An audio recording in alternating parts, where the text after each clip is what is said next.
Fala galera, beleza? Sejam muito bem-vindos para mais um vídeo do Contragolpe. Vídeo de hoje, vamos falar da situação de Charles do Bronx, o Charles Oliveira. Ele que tá tendo uma batalha agora ingrata, não contra um oponente dentro do octógono, mas sim contra a venda de pay-per-view. Vou explicar um pouco melhor falando da atualização que a gente teve no ranking da categoria dos leves depois do UFC 257. A gente teve que continua como campeão da divisão o Khabib Nurmagomedov, embora ele tenha falado com todas as letras que vai se aposentar, continua ostentando lá como 0-1 da divisão. Depois a gente tem um ranking dos top 6, a gente tem o Dustin Poirier se tornou o primeiro do ranking, depois a gente tem o Justin Gaethje, na sequência Charles do Bronx, depois dele, Michael Chandler, que estreou no último evento aí, batendo o Dan Hooker.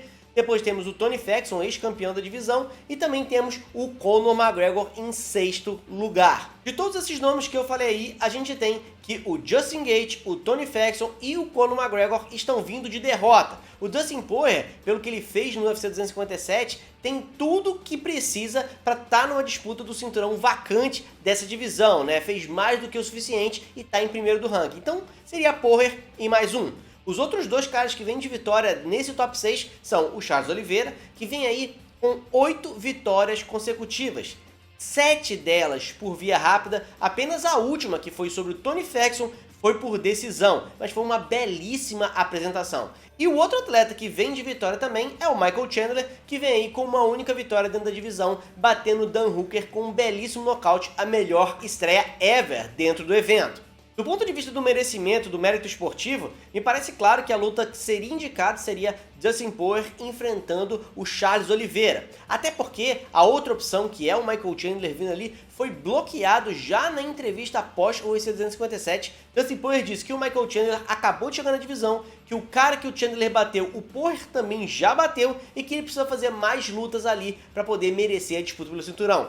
Poirier ressaltou que o Charles Oliveira sim tinha feito o suficiente e na visão dele merecia a chance pelo cinturão. Mas não é só de mérito esportivo que vive o UFC, aliás, muitas vezes o mérito esportivo é deixado completamente de lado e a gente tem um outro ator interessante nesse UFC 257. A gente teve a luta aí de Conor McGregor contra Dustin Poirier e o Conor já saiu de lá pedindo uma revanche. E mais, pedindo uma revanche para acontecer antes do verão, ou seja, no hemisfério norte, antes do verão significa antes de junho desse ano. A luta que parece improvável pra gente valendo o cinturão, já que se você tiver um cinturão vacante, você poderia fazer Poirier contra mais um, e não faz sentido fazer um cinturão vacante de Poirier contra McGregor, sendo que você acabou de ver Poirier contra McGregor e o Poirier venceu por nocaute. Então essa luta assim, por cinturão não faz muito sentido. Mas e se ela fosse uma luta que não valesse cinturão, apenas para fechar a trilogia entre os dois atletas? Nesse caso, muita coisa tem que ser levada em consideração.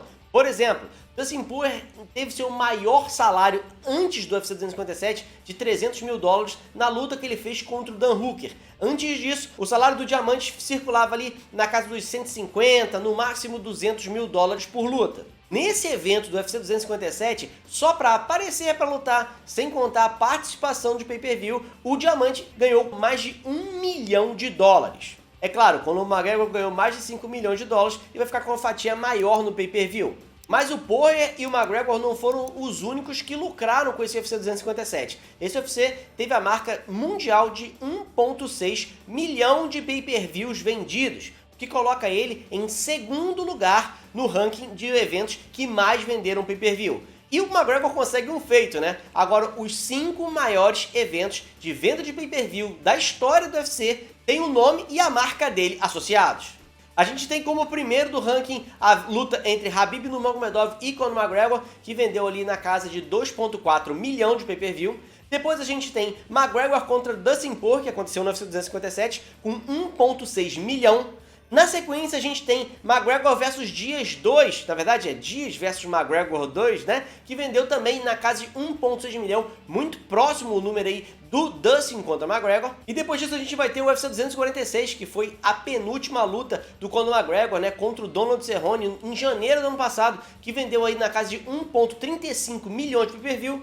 E antes disso, a gente vai ter McGregor vs Diaz 1, que vendeu 1,3 milhão de pay-per-view. Por esses dados fica claro que Conor McGregor ainda assim tem um grande poder de influenciar as lutas que vão acontecer dentro do evento, afinal continua sendo a galinha dos ovos de ouro, né? Dentre os 5 pay-per-views mais vendidos da história, além de todos terem o nome dele, 2 são das últimas 2 lutas que ele fez. Então ter uma terceira luta entre ele e Dustin Poirier não parece ser um problema para o UFC, que vai lucrar muito com o pay-per-view. Não parece ser um problema para o Poirier, que inclusive destacou isso ainda dentro do cage, quando falou, tá 1 a 1, vamos fazer isso de novo, e ele reforçou isso na entrevista após evento. Somando-se tudo isso, a vontade do Conor McGregor de fazer mais uma luta e tirar esse negativo que ele tá agora do placar, a gente tem uma boa chance de acontecer Poirier contra McGregor pelo pay-per-view e não pelo cinturão. A mídia americana está noticiando com grande frequência que o Conor McGregor está fazendo tudo ao seu dispor para conseguir marcar essa revanche o mais breve possível.